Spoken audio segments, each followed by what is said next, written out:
السلام عليكم ورحمة الله وبركاته. كسر دوادة برنامج كعافيماتك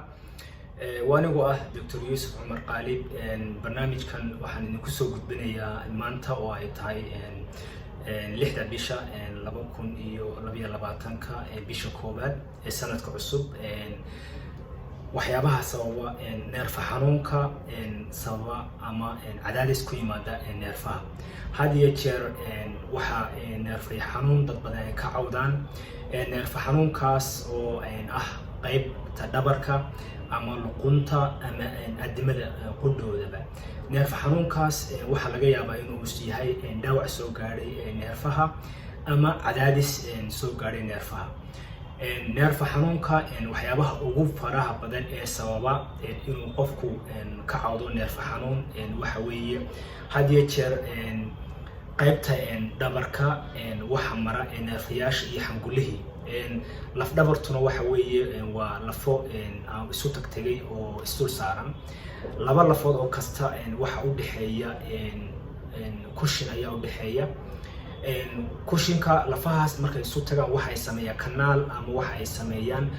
tuumbo ahaan oo kale ay xanguluhu maro waxa kale oo ay sameeyaan meelo ay neerfayaashu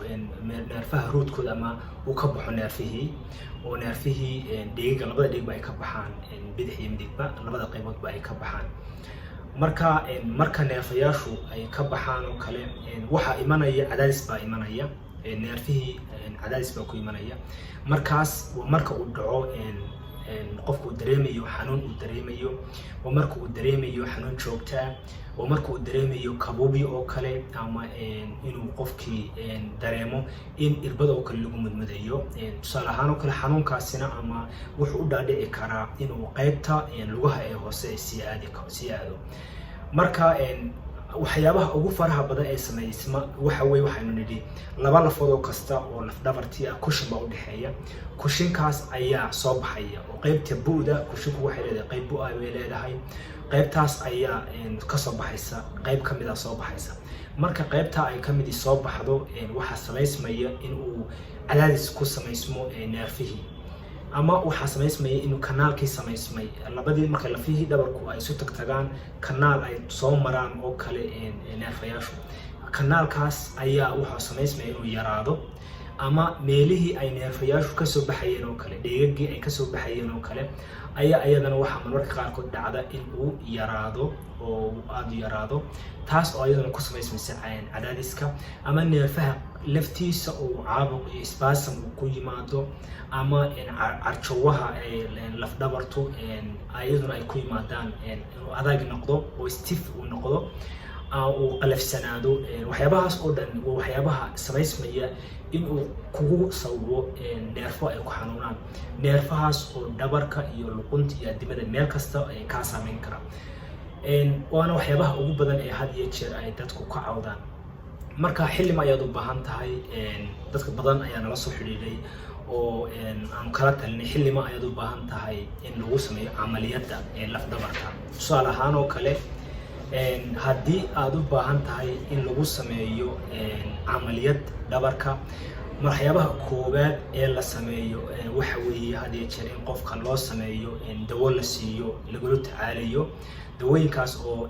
sameysmaya in ay xanuunka hoos u dhigaan neerfaha xanuunka hoos u dhigaan neerfaha caabuqa ka yareeyaan oo kale ama in loo sameeyo irbad lagu mudo haddii ay qaybta dhabarka oo kale tahay ama ay qayb soo baxday sida aan hore uga sheekaynay ay qayb ka mid ah ay soo baxdo ama iyadoo loo sameynayo had iyo jeer jimicsi ama physiotherapy waana waxyaabaha ugu muhiimsan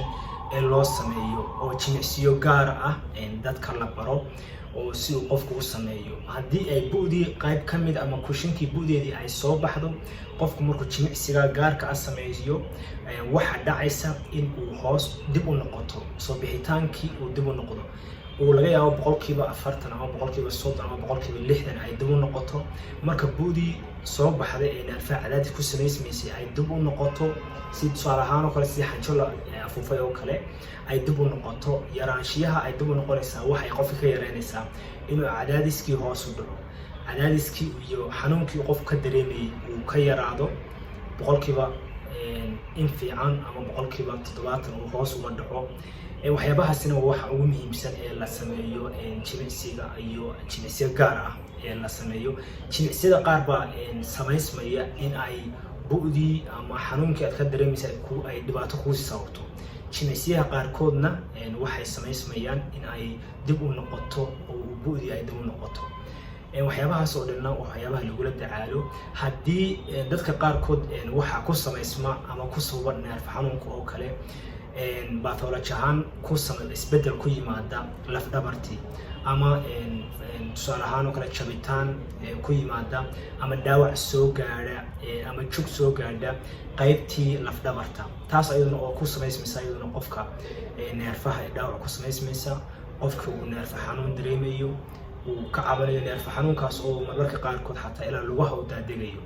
marka aad u baahan tahay xilli ayaad u baahan tahay in lagu sameeyo amaliyad dhabarka lagaga sameeyo. haddii uu qofku jabitaan ku yimaado qaybaha dambe ee lafta dhabarka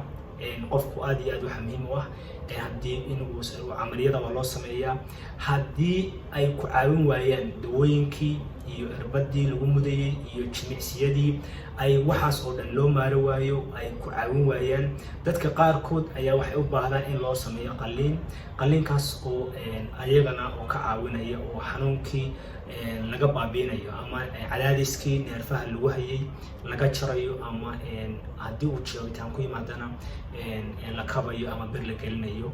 ama bool lagu xidhayo oo kale. waxyaabahaas oo dhanna waxyaabaha lagula tacaalo